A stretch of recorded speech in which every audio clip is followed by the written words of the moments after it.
In a small village surrounded by rolling hills and thick forests, there lived two sisters named Adaobi and Chinyere. Their mother had died giving birth to Chinyere, leaving them with their father Obi and their stepmother Ngozi. Ngozi would always act kindly towards both girls in front of their father, but she secretly disliked Chinyere, the younger sister, because she looked just like their late mother. Adaobi, the older sister, was very much like their stepmother in both looks and behavior. Over time, Ngozi's comparison made Adaobi feel jealous. Ngozi would always say to Adaobi, "See how the villagers praise your sister's beauty as though she was the morning sun itself, while you, my dear, are overlooked." Chinyere, unaware of the growing envy, was loved by everyone in the village for her kindness and grace. Meanwhile, Adaobi felt increasingly overlooked with every praise Chinyere received. One day, the king of the area announced a festival to find a bride for his son, the prince. Chinyere, with her beautiful voice and lovely appearance, was quickly suggested by the villagers. Ngozi took this chance to arouse more jealousy in Adaobi. Imagine your sister could be a princess while you stay here looking after goats and being forgotten, the stepmother would say to Adaobi.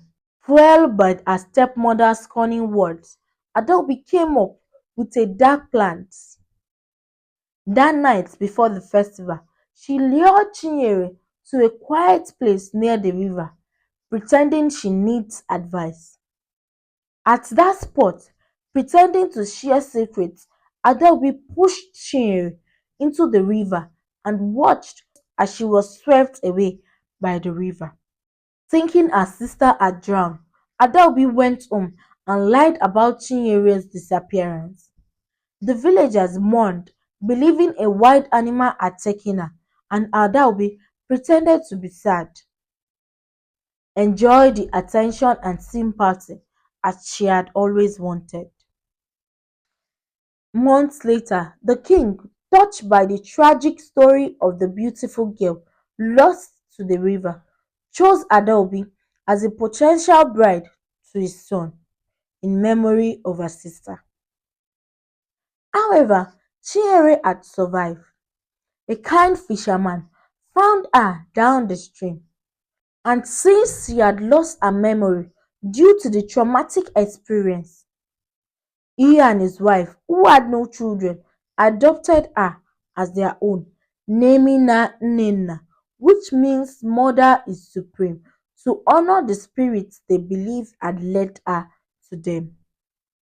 As Adaobi's wedding day drew near, Nnenna started to remember the past, triggered by the familiar wedding preparation.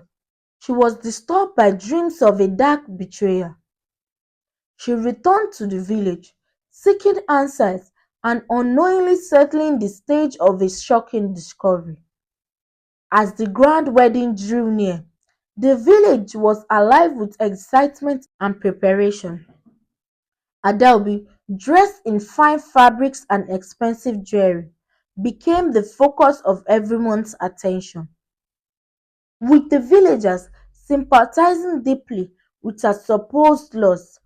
Ngozi, delighted by the success of her plan, stayed close to her daughter, ensuring everything was flawless for the royal wedding.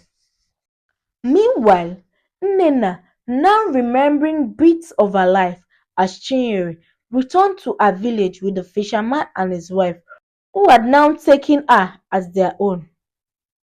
As they approached the village, vivid memories came back to her, happy moments with Adaobi, nights filled with songs, and a dark betrayal by the river. Nnenna arrived, stirred the village. Her well-known face was missed dearly, now caused murmuring and confusion among the people. When she was presented to the king and his court, everyone was shocked. Adaobi, saying the sister she thought she had eliminated was struck by fear. With a calm yet strong voice, Nnenna shared a story how she was pushed into the river and saved by these kind strangers. The villagers were stunned as the truth came out, showing them the true nature of the sister they had felt sorry for. The king, known for his fairness, decided to postpone the wedding to look into the situation further. Meanwhile, Nnenna's noble character and the story of her survival won the hearts of the villagers and the prince, who saw her in the qualities of a true queen. Adaobi, overwhelmed by guilt and shunned by the villagers, found herself alone, facing the same loneliness she had forced upon her sister through jealousy. Ngozi, desperate to maintain their fading influence, plotted one last daring plan to ensure Adaobi could still achieve the throne. The royal investigation into Chinyere's scary incident showed a lot of lies made by Adaobi and Ngozi. As the truth came out, the villagers were shocked and then were very angry, especially when they found out how much Ngozi had tricked them and how Adaobi was ready to hurt her sister. Trying to fix things and make Adaobi queen, Ngozi made a risky plan. She asked an evil wizard from another village to help her cast a spell that would make everybody forget everything that had happened, making it easy for Adaobi to become queen without any trouble. Meanwhile, Nnenna, knowing she was still in danger from her stepmother, came up with a good idea. She suggested to the king and his father to start having public meetings where she could tell her story and the villagers could talk about their problems and hopes. This meeting quickly became something the villagers loved. Everyone felt closer and more trusting of the royal family. While Ngozi and the evil wizard were getting ready for their evil plan at night, Nnenna's new popularity and watchful eye of the villagers stopped their first try. Frustrated and desperate, Ngozi decided to take a more straightforward method. On the night of the next meeting, as Nnenna was talking to the villagers, Ngozi and the evil wizard tried to mix in with the crowd, carrying a powerful concoction to sneak into Nnenna's drink. But their plan failed because a sharp-eyed villager recognized the evil wizard. The trouble that followed showed everyone Ngozi's true plan. The prince, seeing how good and brave Nnenna was and how evil she had faced, told everyone he would stand by her, not just as his queen, but as a partner in leading the village to a better future. The king, happy with his son's choice and Nnenna's strength, agreed to their marriage.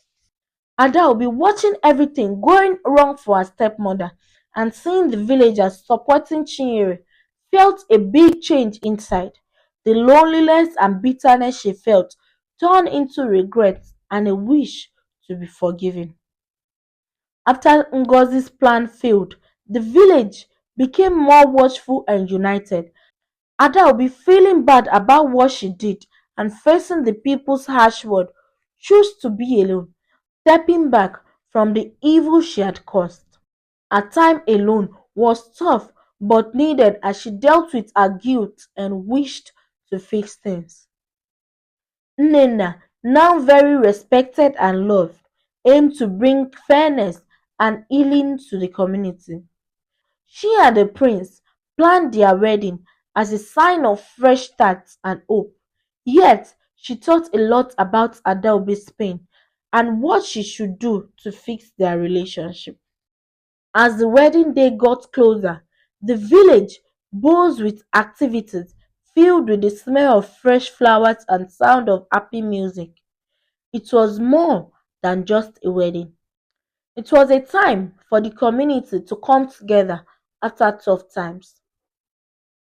Moved by the happy mood and seeing her sister's joy, Adaobi decided to reach out to Nena during the wedding preparation.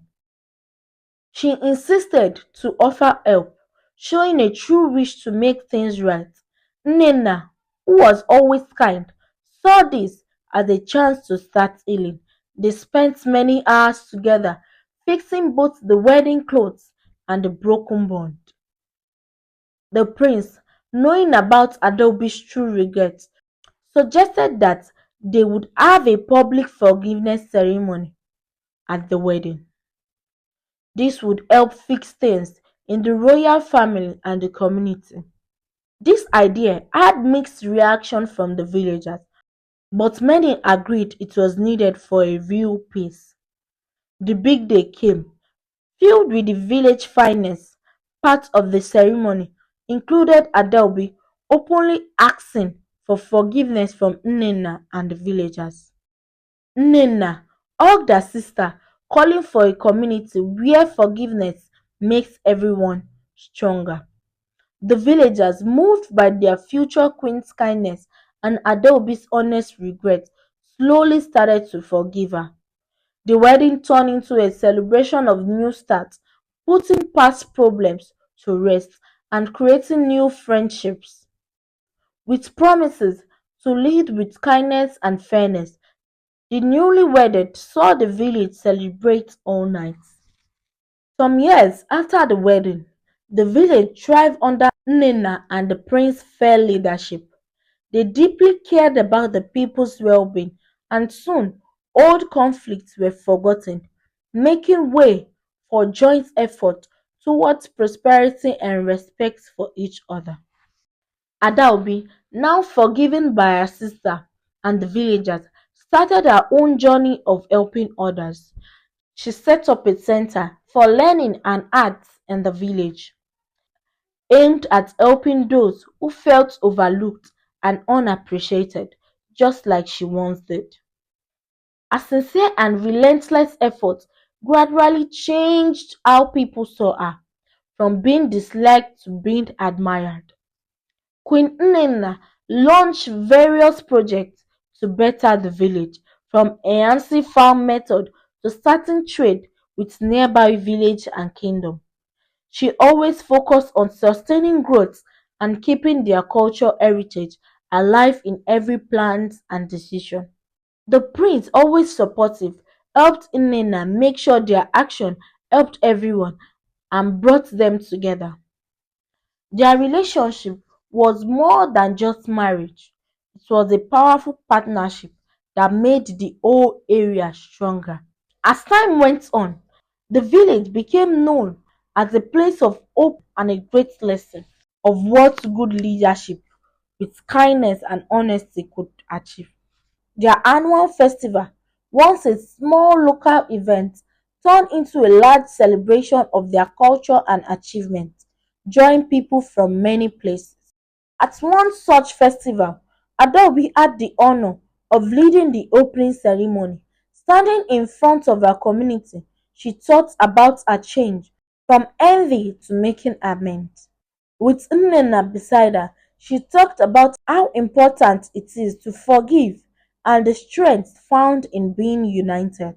That year festival was filled with performances that told their history, dances that showed their victory, and songs about their hopeful future. Nnenna and the prince announced a scholarship programs for young leaders from the village to study abroad and bring new knowledge home. As the festival ended, Nnenna and Adaobi watched the fireworks together, talking quietly about their mother, the hardship of the past, and the happiness of the present life.